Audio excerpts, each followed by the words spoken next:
Hey everybody, Brant here with Nutrition First Coaching. And in today's video, I'm going to give you another way to estimate your body fat percentage based on what you look like, kind of what you're doing in terms of your habits, and then give you some guidance on those habits and lifestyle things you have to perform on a regular basis to either achieve that level of leanness or to get to and stay at that level of leanness, versus going and having in-body scans or DEXA scans or some other kind of fancy technology. So I know there's really tiny writing in this, but when we get into the video, I'll explain everything, and then I'll have a great blog that you can go look at with pictures and comparisons at each body fat percentage level. All right, let's get into the video. So let's talk about what it takes to really get lean. Now, I know this is tiny handwriting on here, and this is one of my special superpowers, is to write really tiny and illegibly so people can't even read it. But what I'm going to do is try to decipher, this is my best handwriting, by the way, decipher each one for you. And then we're going to talk about some necessary habits and lifestyles that you're going to need at each of these levels to either achieve it or maintain it. So the reason I'm doing this is because I think there's a lot of confusion when it comes to in-body scans, which are what's called a bioelectrical impedance measurement. And that's where you maybe stand on a platform and you hold some handles. These are relatively accurate, but there can be some big variations depending on your hydration level, kind of what you've done that day, activity level wise. Even just time of the day can make things fluctuate depending on how much glycogen you have in your muscles, and so that can make things kind of go up and down with those scans. Now, the value of them is that they're relatively inexpensive and you can get them frequently over time, and you can really start to get a big picture when you get 4, 5, 6, 7 of them in a row over every 2, 3, 4 weeks, and then that gives you a good idea that you're doing the right things. Now, if we're talking a little bit more accurate, there's a thing called a DEXA scan, and it's a lot less accessible and more expensive, but it does a lot better job of determining what is body fat versus lean tissue versus bone and some of the other supportive tissues and structures in your body. So if you don't have access to either of those, or you don't possibly have, the time to get in-body scans month after month, there's also a lot of things we use at Nutrition First where we're just looking at weight on the scale over time. So we're looking at averages, and we also look at photos and we take measurements. And with all these things, we start to compare them together. That's when we really start to see what it looks like to be at some of these different levels of body fat percentage. And, not just from a pure vanity standpoint of I want to have, 10% body fat and have abs and look great, but the less body fat we have, the more muscle we get, the healthier we are metabolically, and the overall generally healthier we are. More energy, sleep better, you name it, all these things start to happen. So let's start talking about what we consider level 1. So in level 1, we're going to say there's no real muscle definition, and you're honestly, if you're going above this level, you're starting to head towards obesity. This is where you're going to be at a body fat percentage for men that's greater than 20%, and for women greater than 30%. So just to tell you why the women are always going to be higher.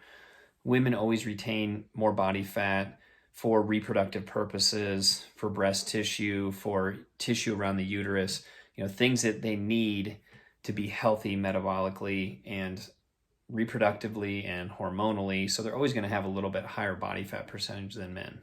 Sorry, ladies, that's just the way it is. So if we're looking at men greater than 20, women greater than 30, I'd do it injustice by saying if you're in this range, you're not terribly off, but you start to get above it.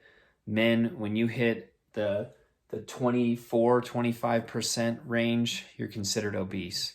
Women 35 and up, you're considered obese. Really bad things start to happen metabolically and from a health standpoint in multiple various ways, including insensitivity to insulin, blood sugar problems, blood pressure problems, lipid problems. Let's just say don't go up there. So we're talking level 1, This is where the men and women are at. These are some of the necessary habits and lifestyle kind of changes or things you must do in your life in order to try to be or get to this level. Here we're going to say you're exercising at least 15 to 30 minutes, 5 or 6 days a week, really at any intensity. There's no real schedule for your workout. You might just be walking on those days. Maybe you do a little bit of weights at the gym, a circuit or something, but there's really no structure to it. Your awareness of food intake, you're starting to learn kind of maybe the hand method, a palm of protein, a cupped fist, a cupped hand of carbohydrates, a thumb of fats kind of thing. Maybe you just started playing with MyFitnessPal to kind of see how things work. You're getting some protein in at each meal, so you're starting to make that step. You're beginning to reduce the processed foods and added sugars, so you're starting to get off all the packaged and crap. You're reducing alcohol intake. I didn't give you a number on that, but less alcohol, less than every day. You're eating out, it's going down. We'll say you're reducing that in general, and then you're starting to eat more vegetables, get some more fiber, some more fruits in your diet. At this level, and from every level on, you're getting at least 7 hours of sleep.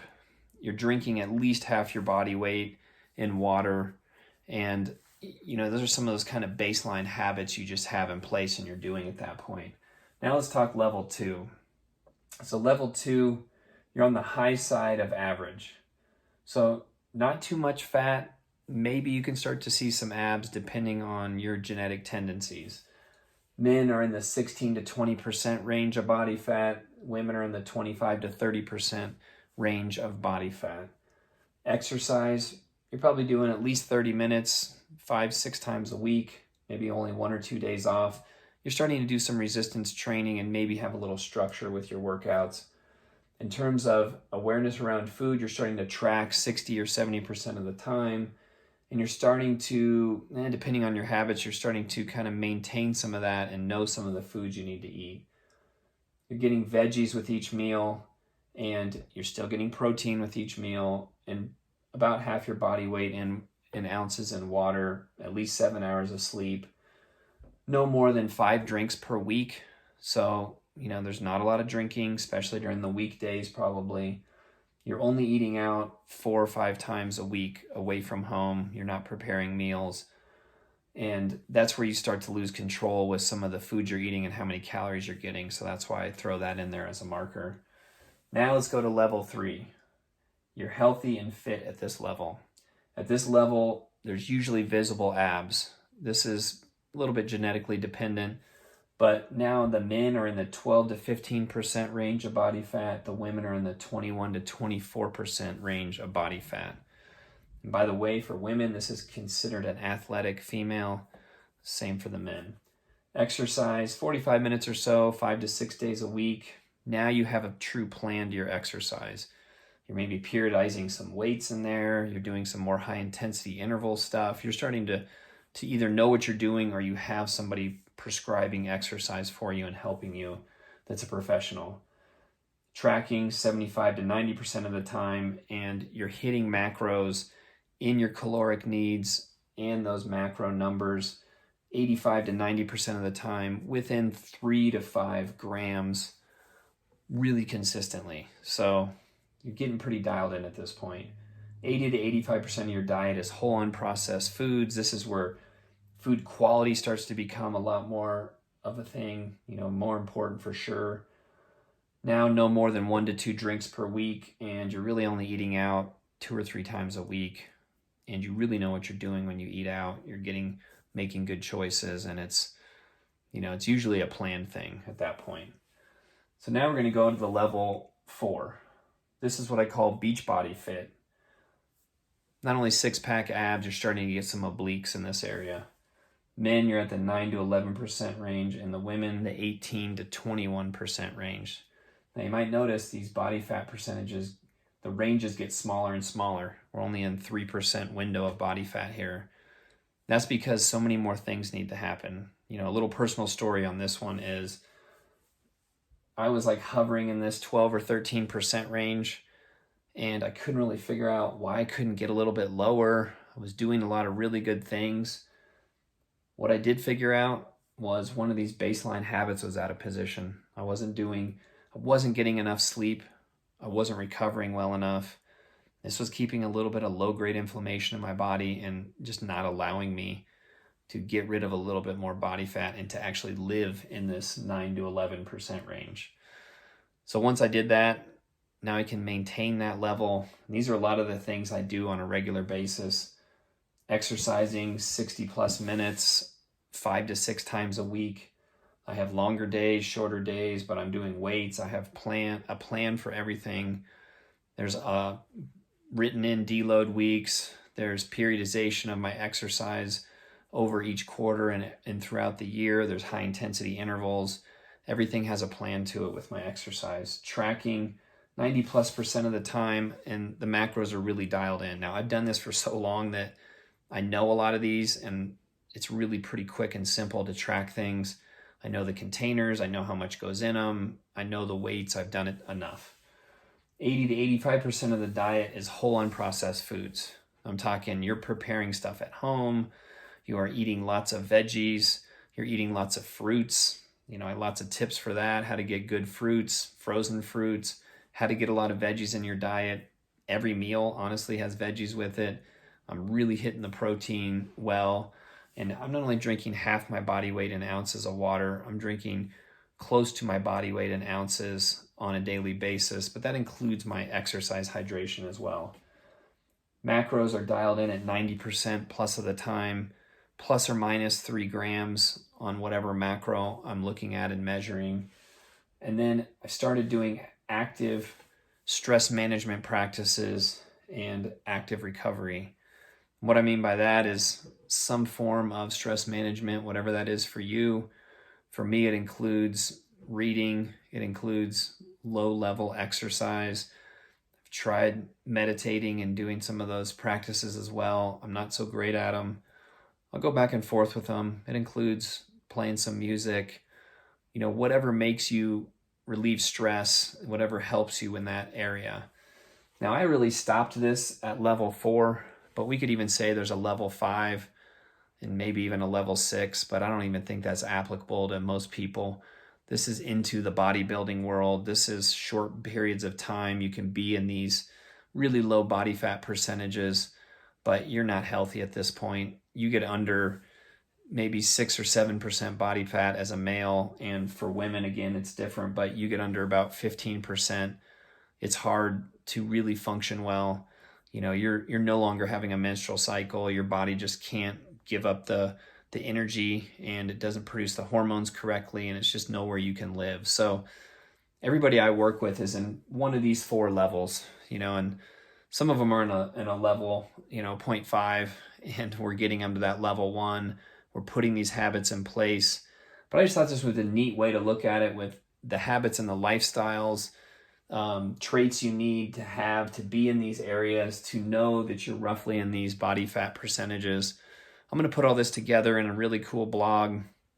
I want to put some pictures in there of what somebody looks like at these different body fat percentages. And this has been done by a lot of people, but I just think it's helpful to see this and know some of the habits and the lifestyle components that have to be there for this to happen correctly. So I hope you like this content. If you do, pass it on to somebody. We just need more notoriety. Keep helping people.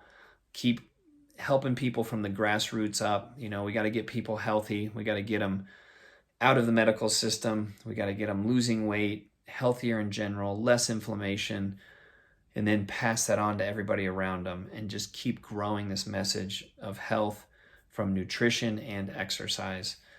All right, I appreciate your time. Have a great day.